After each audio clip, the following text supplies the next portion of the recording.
ভেতরে যা রোহি। আরোহী গেল না, বরং হাত দুটো মেলে দিল বৃষ্টির মাঝে। ওষ্ঠে তার মন মাতানো হাসি। বৃষ্টির ফোঁটা ফোঁটা বিন্দুগুলো কে সে আলতোভাবে ছুঁয়ে দিতে দিতে বলল, আর একটু পরে যাই না?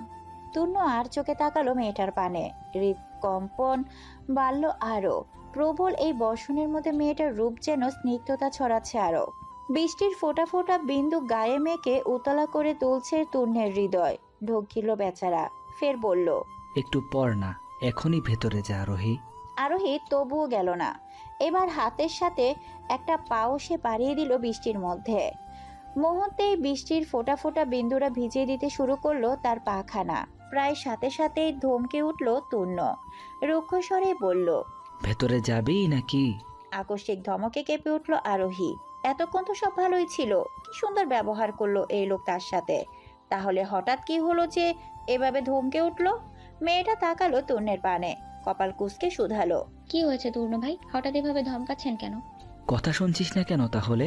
ভেতরে যেতে বলছি, যাচ্ছিস না কেন?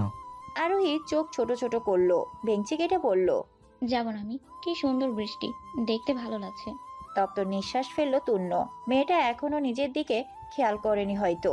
যদি খেয়াল করতো তবে এতক্ষণের লাজে মুষড়ে পড়তো, ছুটে পালাতো তূর্ণের সম্মুখ থেকে। একটু সময় নিল তূর্ণ, অতঃপর বলেই ফেললো, নিজের পা হতে মাথা অবধি দেখ একবার। তারপর যদি তোর মনে হয় আমার সামনে থাকা উচিত, তবে থাক, নয়তো ভেতরে যা। আরোহী ভ্রু কুঁচকে তাকালো নিচের পানে, অমনে চমকে উঠল। বৃষ্টির পানিতে ভিজে কি বৃষ্টি দেখাচ্ছে তাকে। শরীরের প্রতিটি ভাঁজ স্পষ্ট হয়ে উঠেছে যেন। আর সে কিনা এভাবে এতক্ষণ দাঁড়িয়েছিল এই লোকের সম্মুখে। আবার তাকে বারবার ভিতরে যেতে বলার পরও সে যায়নি। লজ্জায় মরসে পড়ল আরোহী। আর এক মুহূর্ত তূর্ণের সম্মুখে দাঁড়িয়ে থাকার শক্তি পেল না সে। এক দৌড়ে চলে গেল গৃহের ভিতরে। তূর্ণ হাসলো। ভেজা চুলগুলো সে হাত বুলাতে বুলাতে সেও নেমে পড়লো বৃষ্টির মধ্যে। আজ রাতটা হোক না একটু বৃষ্টিময় সুন্দর। বিকেলের সময় চারদিকটা এখনো সূর্যের উজ্জ্বল বিরাজমান। আজ বৃষ্টি নেই তেমন, তবে সূর্যের আশেপাশে কিছু মেঘের আনাগোনা লেগে রয়েছে। কখন আবার গগন কাঁপিয়ে বৃষ্টি নেমে পড়ে কে জানে। আরোহী বসে রয়েছে নিজ কক্ষের বারান্দায়, নরম দৃষ্টিতে দেখছে বৃষ্টির প্রকৃতি। তূর্ণের সাথে তার দেখা হয়েছে, গোটা একটা দিন কেটে গেছে। এর মধ্যে আরোহী আর ওই পুরুষের মুখোমুখি হয়নি, কথাও বলেনি। তূর্ণ তার সামনে আসেনি কিংবা কল করেনি। যাক, ভালোই হয়েছে। তূর্ণ তার থেকে দূরে দূরে রয়েছে। সেদিন রাতে যা ঘটলো মনে পড়ল, মেয়েটার ভিতরটা লজ্জায় শিউরে উঠে। মেয়েটার ভাবনার মধ্যে তার কক্ষে এলো ইরা, ডেকে বলল, আমি আর আয়ুষ একটু তূর্ণদের বাড়িতে যাচ্ছি, তুই যাবি? তূর্ণদের বাড়িতে? ও বাড়িতে যাওয়া মানেই তো তূর্ণের মুখোমুখি হওয়া। সেদিন রাতে ওই লজ্জাজনক ঘটনার পর কোন মুখে আরোহী ওই লোকের সামনে দাঁড়াবে? না না, ও বাড়িতে যাওয়া যাবে না এখন। মেয়েটা এলোমেলো দৃষ্টি ফেললো, কিছুটা ব্যস্ত হয়ে বলল, না না, আমি যাব না, তোমরা যাও। ইরা আর সাধলো না মেয়েকে, স্বাভাবিক কণ্ঠ বলল, আচ্ছা, আমরা যাচ্ছি তাহলে। সন্ধ্যার আগেই চলে আসব, তুই দরজা আটকে ভিতরে থাকিস। কথাটা বলেই পেছনে খুললো ইরা, দরজার দিকে পা বাড়াতে বলল, যাই গিয়ে তূর্ণকে দেখে আসি একটু। জ্বর ছেলেটার নাকি? আরোহী চমকালো। কার জ্বর? তূর্ণের? সেদিন যা বৃষ্টিতে ভিজেছে তাতে জ্বর ওঠারই কথা। সকালে বৃষ্টিতে ফুটবল খেললো, আবার রাতে তার সাথে ভিজলো। কিন্তু তূর্ণের জ্বর তো ভয়ঙ্কর। সহজে তার জ্বর আসে না, তবে যখন আসে তখন ছেলেটাকে নাজেহাল করে তোলে। আরোহীর মায়া হলো, হৃদয়ে কেমন একটা খারাপ লাগা অনুভব করলো। তূর্ণকে নিয়ে চিন্তা হলো ভীষণ। ছেলেটা ঠিক আছে তো? কতটা জ্বর উঠেছে? মেয়েটা তার সিদ্ধান্ত পরিবর্তন করলো সাথে সাথে। মাকে পেছন থেকে ডেকেই বলল, মা, আমি যাব। ইরা দাঁড়ালো, পেছন ঘুরে ভ্রু কুঁচকে বলল, তুই না একটু আগে বললি যাবি না? জোরপূর্বক হাসলো আরোহী, কিছুটা ইতস্তত করে বলল, বাসায় একা একা থেকে কি করব, তাই ভাবলাম ও বাড়ি থেকেই ঘুরে আসি একটু। কিঞ্চিত সময়ের বিলুপ্তি ঘটিয়ে তূর্ণদের বাড়িতে এসে পৌঁছালো ইরা, আয়ুষ আর আরোহী। তাদের দেখে এগিয়ে এলো পৃথা। ইরাকে এক হাতে আগলে নিয়েই বলল, তোমাকে তো দেখাই যায় না, আমাদের দিকে একদম আসোই না। কয়দিন ধরে যা বৃষ্টি, তাই আসা হয় না। থামলো ইরা, ফের বলল, তূর্ণ কথায় শুনলাম ওর নাকি খুব জ্বর। আর বলো না, কাল থেকে জ্বরে হুঁশে ছিল না ছেলেটার। ওষুধ খাওয়ানোর পর একটু কমেছে জ্বরটা, ঘুমাচ্ছে এখন।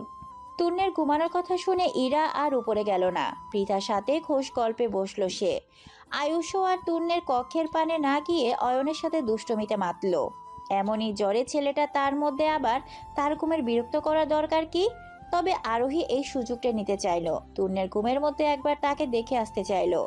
ঘুম ভেঙে যাওয়ার পর ওই পুরুষের মুখোমুখি হওয়ার শক্তি এই মুহূর্তে মেয়েটার মধ্যে নেই। সেদিন রাতের কথা ভেবে এখনই কেমন ভিতরে ভিতরে লজ্জা অস্বস্তি হচ্ছে। মুখোমুখি হলে তো আরো হবে। সকলের অগোচরে আরোহী ধীর পায়ে উপরে উঠল। পা টিপে টিপে ঢুকলো তূর্ণের কক্ষে। কিন্তু এই কি, চারদিকটা অন্ধকারে ঘেরা। কক্ষের জানালাগুলোও সব বন্ধ, আবার লাইটও নিবানো। মেয়েটা এদিক ওদিক হাতড়ে জানালা ফাঁক থেকে আসা আবসা আবসা আলোয় কক্ষের বৈদ্যুতিক লাইটটা জ্বালালো। অতঃপর বিছানার পানে ফিরতেই চমকে উঠল সে। হৃদস্পন্দন কারো হলো পূর্বের তুলনায়। তূর্ণ উদাম শরীরে উপর হয়ে শুয়ে আছে বিছানায়। কোমর অবধি একটা কাঁথা টানা শুধুমাত্র। পিঠ জুড়ে বিন্দু বিন্দু খামের উপস্থিতি। ঢোক গিলল বেচারি।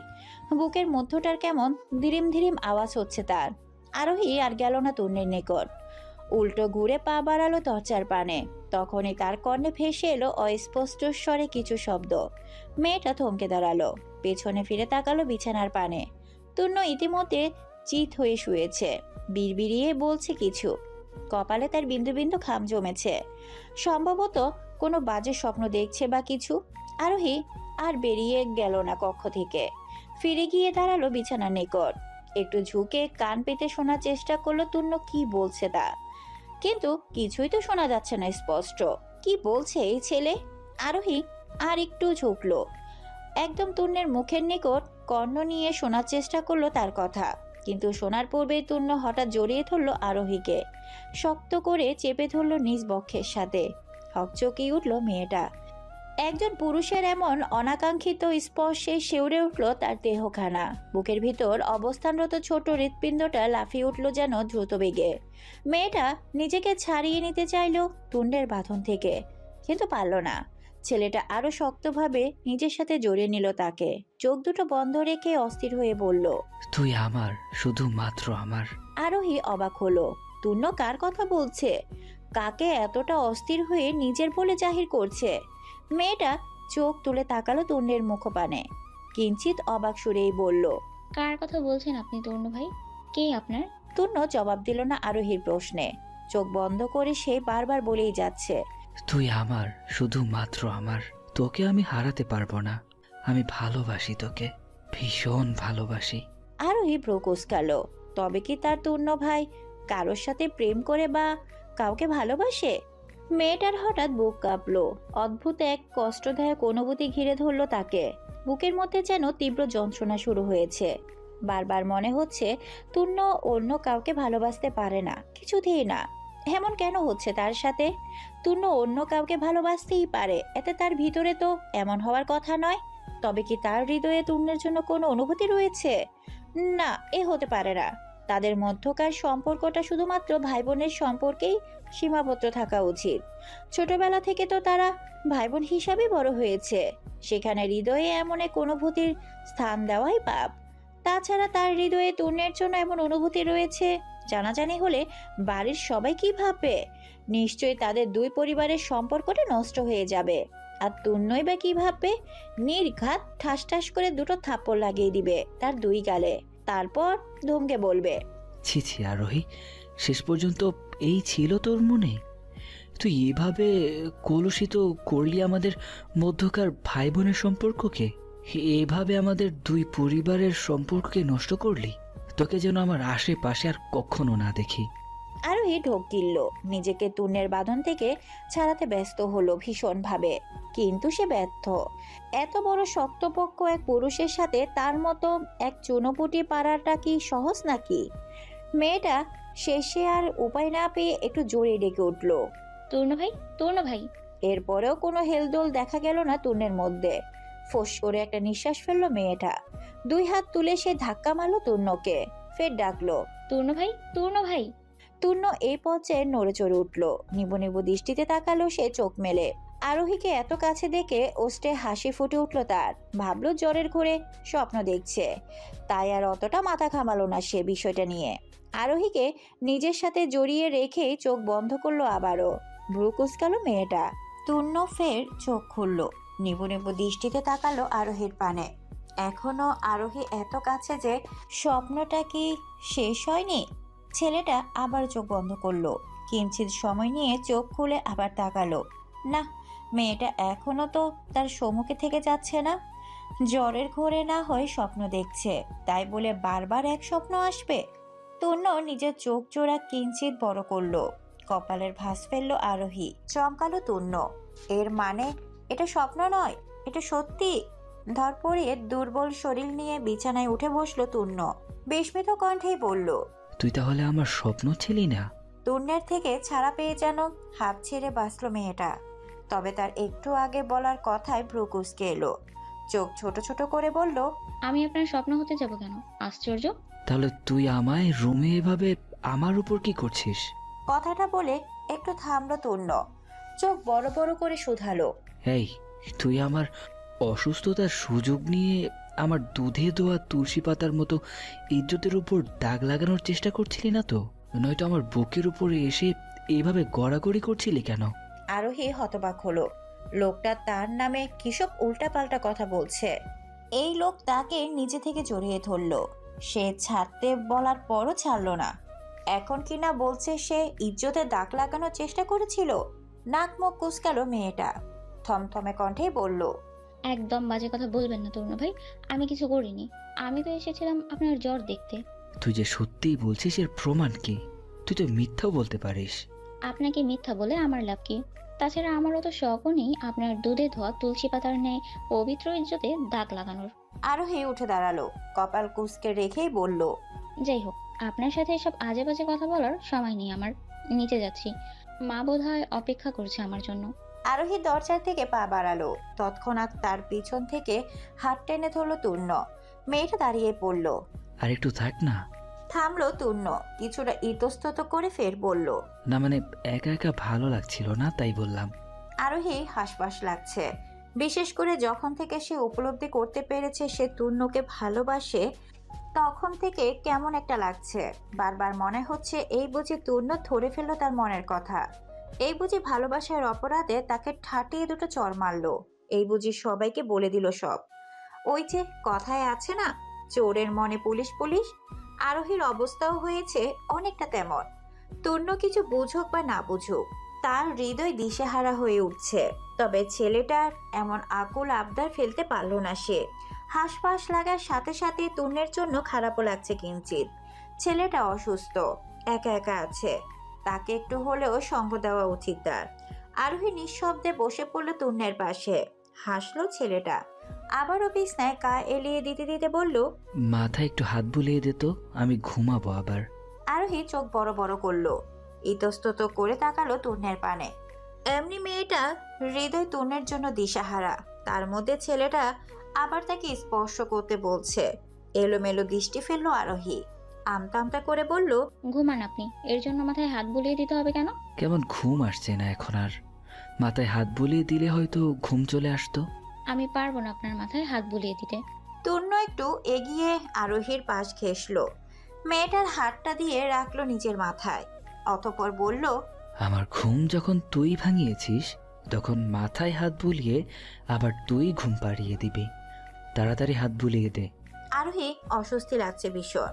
সে তূর্ণের মাথায় হাত বুলিয়ে না দিয়ে চুপচাপ বসে রইল। অমনি থমকে উঠলো ছেলেটা, রুক্ষ স্বরেই বলল, কি হলো, হাত বুলিয়ে দিচ্ছিস না কেন? আরোহী এবার ইতস্তত বোধ নিয়েই হাত বুলানো শুরু করলো তূর্ণের মাথায়। ছেলেটা চোখ বন্ধ করলো, কিঞ্চিত সময়ের মধ্যে পাড়ি জমালো ঘুমের দেশে। রাত্রি গভীর, চারদিকটা কৃষ্ণ কালো আধারে ঢাকা পড়ে গেছে। আকাশে মেঘের আনাগোনা থাকায় এই আধারে যেন আরো নতুন মাত্রা যোগ হয়েছে। চারদিকে বিরাজ করছে শুনশান নীরবতা। আরোহী বিছানায় শুয়ে শুয়ে এপাশ ওপাশ করছে, দু চোখে তার ঘুম নেই মোটেও। বারবার শুধু তূর্ণের কথা মনে পড়ছে। তূর্ণকে সে ভালোবাসে, কথাটা স্মরণে আসলে হৃদয় কেঁপে উঠছে। যে ছেলেটাকে সে ছোটবেলা থেকে ভাই মেনেছে, তার প্রতি এমন অনুভূতি নিশ্চয় ব্যঞ্জনীয় নয়। আরোহীর কাছে এটা কোনো অনুভূতি নয়, বরং পাপ মনে হচ্ছে, পাপ। মেয়েটার এই মুহূর্তে নিজেকে ঘোর পাপী মনে হচ্ছে। সে কিভাবে এমন একটা কাণ্ড ঘটাতে পারলো? আরোহীর হৃদয় দিশেহারা হয়ে উঠল। আবার খারাপও লাগছে তার। জ্বরের ঘরে তূর্ণ বারবার ভালোবাসি ভালোবাসি বলছিল। কাকে বলছিল সে কথাটা? নিশ্চয় তূর্ণ কোনো মেয়েকে ভালোবাসে, নয়তো জ্বরের ঘরে এতটা ব্যাকুল হয়ে এসে ওই কথা বলতো না। আরোহীর কেন যেন বারবার মনে হচ্ছে তূর্ণ তাকে কেন ভালোবাসলো না। সে যেভাবে ভালোবাসে তূর্ণও তো তাকে সেভাবে ভালোবাসতে পারতো। কিশোরী বয়সে মেয়েটা প্রথম প্রেমে পড়লো, তাও এমন একটা মানুষের যে কিনা অন্য একজনকে ভালোবাসে। আরোহীর কান্না পেল ভীষণ। সবকিছু কেমন গুলিয়ে যাচ্ছে তার। বুকটা ভারী হয়ে উঠছে। মনে হচ্ছে যেন বুকের উপর 100 মণ ওজনের একটা পাথর চাপিয়ে দিয়েছে, যা তার জন্য বহন করা দুষ্কর। মেয়েটা জোরে জোরে কয়েকটা নিঃশ্বাস নিল, নিজেকে ধাতস্থ করার চেষ্টা করলো। না না, এইসব সে কি ভাবছে? তূর্ণের সাথে তার কোনোদিনই কিছু সম্ভব না।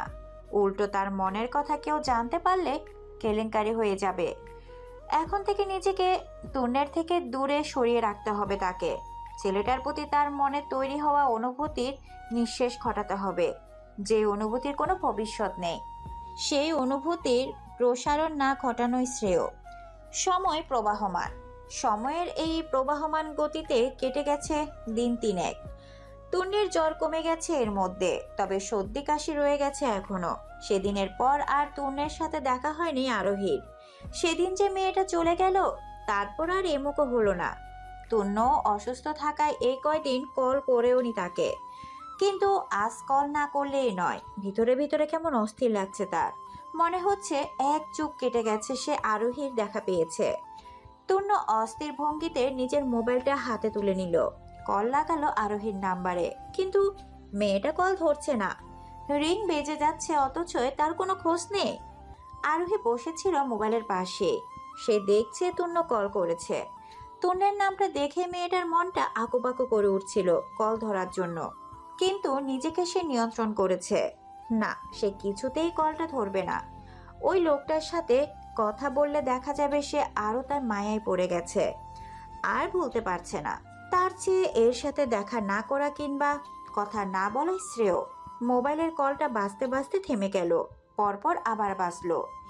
একের পর এক কল এলো তূর্ণের, তবুও কলটা ধরলো না সে। শেষে বাধ্য হয়ে তূর্ণ একটা মেসেজ করলো। তুই হয়তো মোবাইলের কাছে নেই, কাছে এলে একটা মিসড কল দিস। আরোহী দেখলো মেসেজটা, তবে উত্তর দিল না কোনো। দিন গড়িয়ে রাতের দেখা মিলেছে। সূর্যের আলোয় আলোকিত হওয়া শহরটা এই মুহূর্তে উজ্জ্বল হয়ে উঠেছে সোডিয়ামের কৃত্রিম আলোয়।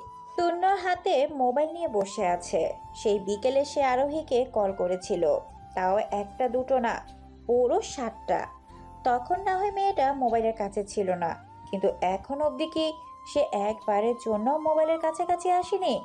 দেখেনি যে তাকে মিস কল দিতে বলা হয়েছে? আচ্ছা, মেয়েটার আবার কিছু হয়নি তো? তার মতো জ্বরে পেয়েছে? কোনো বিপদ আপদ হয়েছে? কিংবা মোবাইল চোরে নিয়েছে? তূর্ণের হৃদয় অস্থির হলো। কোনো রকমের শরীরে একটা শার্ট চাপিয়ে সে বেরিয়ে পড়লো বাড়ি থেকে। কিছুটা সময়ের ব্যবধানে তূর্ণ এসে পৌঁছালো আরোহীদের বাড়িতে। কলিং বেল টিপতে দরজা খুলে দিল ইরা। তূর্ণকে দেখে একগাল হাসলো সে। দরজা থেকে সরে দাঁড়িয়ে বলল, আরে তূর্ণ বাবা যে, আয় আয় ভেতর আয়, জ্বর কমেছে তোর? কথাটা বলে আর তূর্ণের উত্তরের অপেক্ষা করলো না ইরা। নিজেই ছেলেটার কপালে হাত ছুঁয়ে দেখলো জ্বর আছে কিনা। জ্বর নেই দেখে একটু স্বস্তির নিঃশ্বাস ফেললো সে। স্বাভাবিক স্বরেই বলল, বস এখানে, আমি বরং তোর জন্য কিছু বানিয়ে নিয়ে আসি। কতদিন পর এলি আমাদের বাসায়, তার উপর অসুস্থ শরীর। তূর্ণ এদিক ওদিক তাকালো, চারদিকে নজর ঘুরিয়ে কিছুটা ইতস্তত করেই বলল, আরোহী আর আয়ুষ কোথায়? ওদের দেখছি না যে। ঘরেই আছে। কথাটা বলেই গলা উছালো ইরা। ডেকে বলল, আরোহী, আয়ুষ কই তোরা? তূর্ণ এসেছে। তূর্ণ এসেছে শুনে আয়ুষ ছুটে এলো। আরোহীর নিজ কক্ষের দরজা আটকালো তৎক্ষণাৎ। হৃদস্পন্দন বাড়ল তার। এই লোক এই সময়ে তাদের বাড়িতে এসেছে কেন? নিশ্চয় সে কল ধরেনি তাই। না না, সে কিছুতেই তূর্ণের সম্মুখে যাবে না। যতটা সম্ভব ওই লোকটার থেকে এড়িয়ে চলতে হবে। একজন পুরুষ অন্য কাউকে ভালোবাসে, এই সত্যিটা জেনেও সে কিছুতেই তার দিকে পা বাড়াতে পারে না, কিছুতেই না। আরোহী এলো না তূর্ণের সম্মুখে। কপাল কুঁচকে এলো ছেলেটার। সন্দিহান স্বরে সে প্রশ্ন করলো। আরোহী ঠিক আছে তো? ওর কিছু হয়নি তো? আরে না, কি হবে, ঠিকই আছে। হয়তো আমার ডাক শুনতে পাইনি, তাই আসছে না। তুই বস, আমি এক্ষুনি ডেকে দিচ্ছি ওকে। ইরা পা চালিয়ে গেল আরোহীর কক্ষের সম্মুখে, হাত উঁচিয়ে টোকা দিল বন্ধ দরজায়, ডেকে বলল। আরোহী, আরোহী, শুনছিস আমার কথা? তন্নু এসেছে, ডাকছে তোকে। আরোহী ঢোক গিলল, কণ্ঠটা একটু নরম করে অস্বস্তি নিয়েই বলল। তূর্ণ ভাইকে বলে দাও আমার ভীষণ মাথা ব্যথা করছে, একটু শুয়েছি।